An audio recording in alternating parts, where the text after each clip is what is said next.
السلام عليكم ورحمة الله وبركاته. ازيكم حبايبي؟ عاملين ايه؟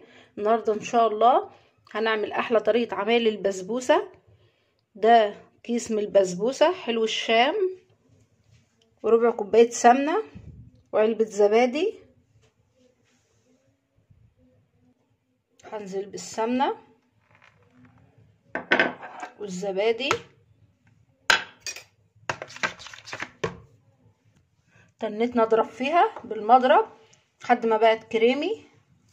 هنزل بالخليط بتاعنا ونقلب كويس كده. البسبوسة بعد ما عجنتها معايا الصينية ديت مقاس 25، اديتها مسحة من السمنة.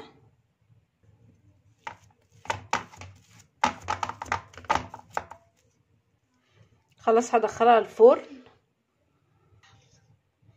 كده. ادي صينية البسبوسة بعد ما طلعت من الفرن، شايفين الشكل بتاعها. هنبتدي نسقيها بالشربات.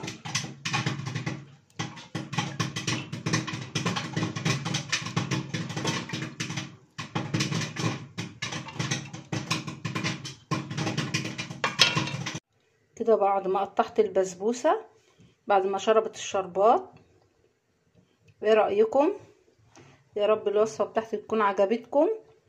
ما تنسونوش في لايك وشير وتفعلوا الجرس عشان يوصلكم مني كل جديد دايما، واللي مش مشترك عندي ينزل يشترك عشان يوصلوا مني كل حاجة حلوة انا بعملها.